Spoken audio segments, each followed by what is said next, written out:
Hi, everyone. Jonathan Alexander here with the Los Angeles Review of Books. And I'm delighted to have as my guest today, Eric Cervini. Eric, how are you doing? Good. Thanks so much for having me. I'm delighted you're here. So, Eric is an American author, activist, and historian of LGBTQ politics and culture. His debut book, The Deviant's War, The Homosexual versus the United States of America, was a New York Times bestseller. And we're going to talk about it and a variety of other projects that Eric is involved in. So I have to begin just by asking, is it getting better? For whom? I guess is the question. I hate to say it. I think we're in a period of reaction right now. I think things are pretty objectively getting worse, at least in America, on a political level, at least. But I think, on the other hand, you look at Gen Z, and 20% are identifying as LGBTQ plus, and I think that's a ray of hope right now. And I think that's largely what this political uh, reactionary moment is in response to, is the fear of this new generation of kids who say, we don't need you to teach us queerness in schools, because we can find each other online. We can find each other and learn our stories and connect and raise our consciousness on TikTok and other platforms. So it's dark right now, but I see hope. I'm so glad that you mentioned young people's use of internet technologies, because I think so much of the story that people in my generation here is about, oh, how awful this is for young people, how alienating it is, and it's causing them to degrade their social skills, et cetera, et cetera. And yet, you know, even when I was in my late 20s and experienced the advent of the web, that was life-saving for me to be able to Mhm. connect with other people. So you, as an historian of LGBTQ history, culture, what, how do you understand the internet, both pro and con? How do you understand web cultures as facilitating LGBTQ identity, culture, history? Yeah, it's I think it's another double-edged sword, because, like you said, I think it is saving lives, right? I think the fact that people are able to find others like themselves and find community, especially in rural areas or in red states where they're being attacked, and yet they're able to find community when they otherwise would not be able to.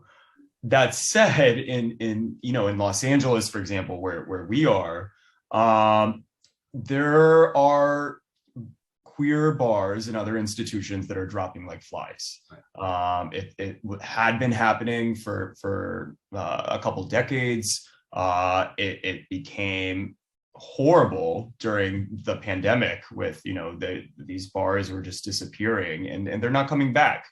And a big part of that is because of the internet. Of course, you no longer need to go to a physical space in order to cruise, to meet other people, whether it's just for a night or to date. Now you have Grindr and Tinder and all these different apps. And so I think, in the long run, I hope it's a net positive. But that said, I think it's so important to maintain these physical spaces, because I do think something is lost when it moves entirely online. Yeah, I was really concerned about the state of the gay bar when all of a sudden I started seeing academic books about gay bars. And I thought, Mm-hmm. oh, they're done. It's a terrible sort of thing.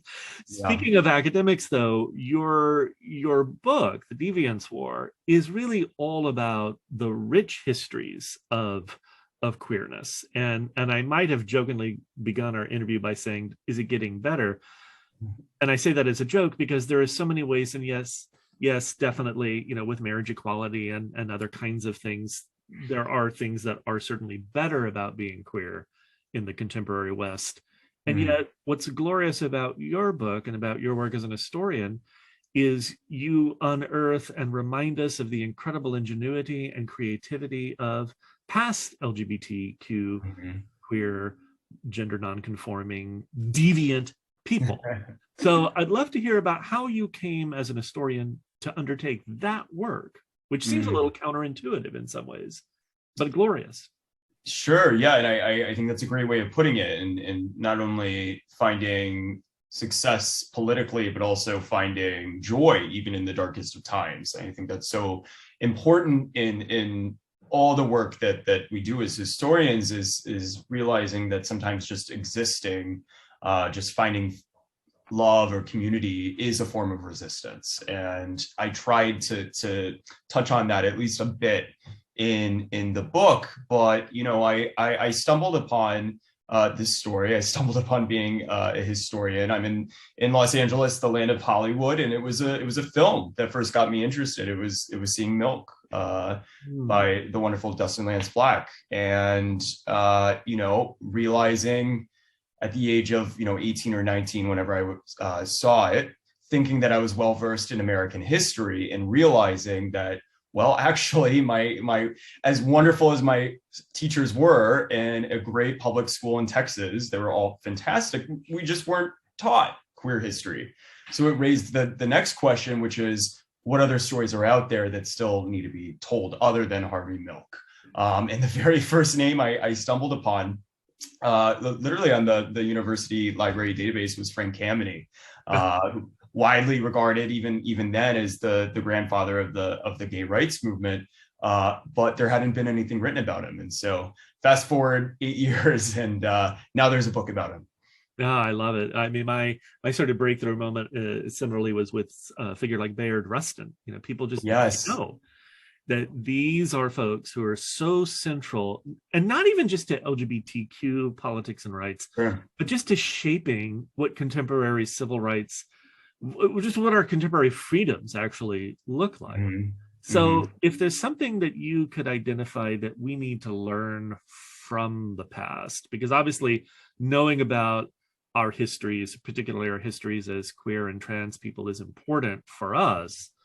What can we learn from it politically? Is there something that these folks knew or did that can benefit us right now? Right.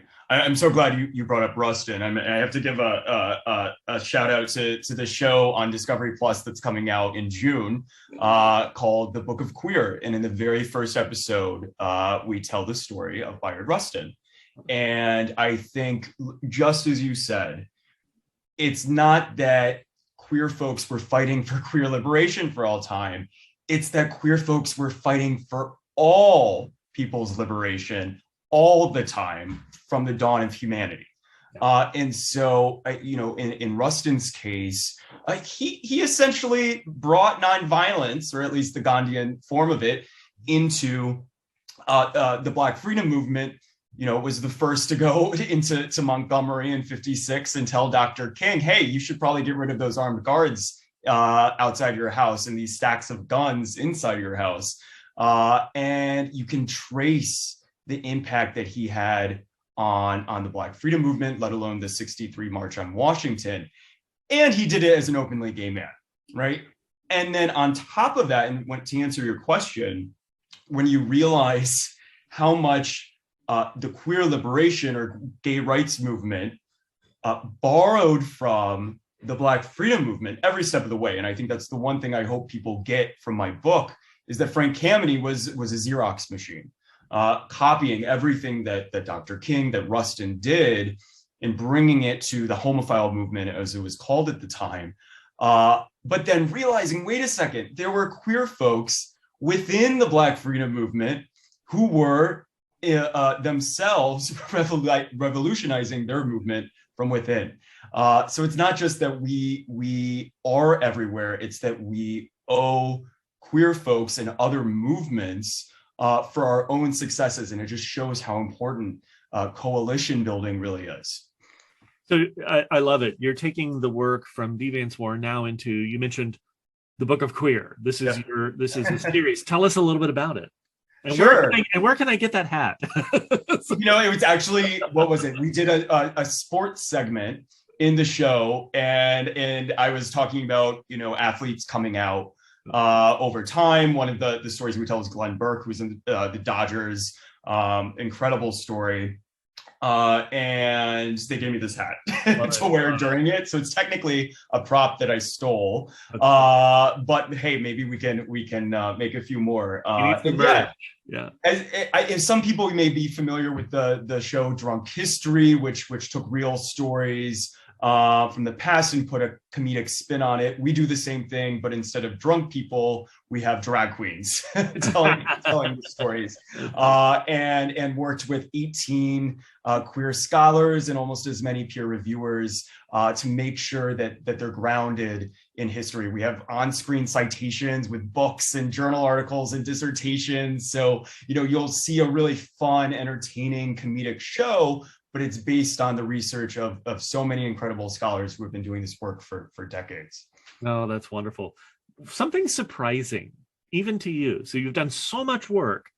What has sort of amazed you or surprised you that you wish more people knew about in terms of queer history? Oh, there's so much. I think, I get asked the question often, don't you get depressed? And just because of all the persecution that we faced. And I think it's the moment of finding joy, like we kind of talked about earlier, of finding community.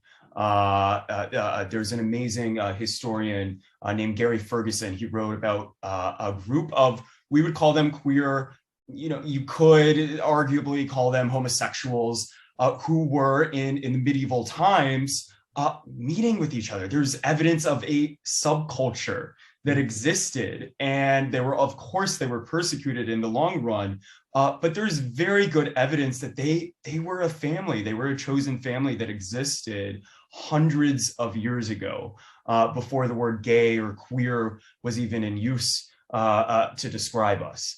And so I think to see how people were still able to find community and thrive in joy and probably kiki outside, the temple, then, we can certainly do the same thing today amidst so much violence and a feeling of hopelessness. That's a great note. Give me a sense of what you're reading, seeing, experiencing in the contemporary world that is challenging your own understanding of what it means to be queer or just to be sexually intimate. Sure. Well, I have to give a shout out to another wonderful historian named Hugh Ryan, who published today's May 10th, a new book called The Women's House of Detention, which I'm still making my way through it. But what I love about it is it takes the movement for queer liberation, but also the abolitionist movement, the Black freedom movement, and traces how these different movements intersected over time with some really incredible figures that he highlights and tells their stories and uses incredible sources like the prison records. And so I'm so excited to finish it, and I think it's a great model of how we as queer scholars can really integrate different traditions from academia and elsewhere.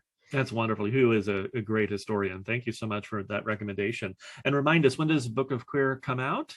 Comes out June 2nd on Discovery Plus, and there'll be a little sneak peek on TLC in America. Fabulous. Listen, I've been talking with Eric Cervini, queer historian, and now soon to be television star. So thank you so much. I appreciate it. Thank you. Thanks for having me.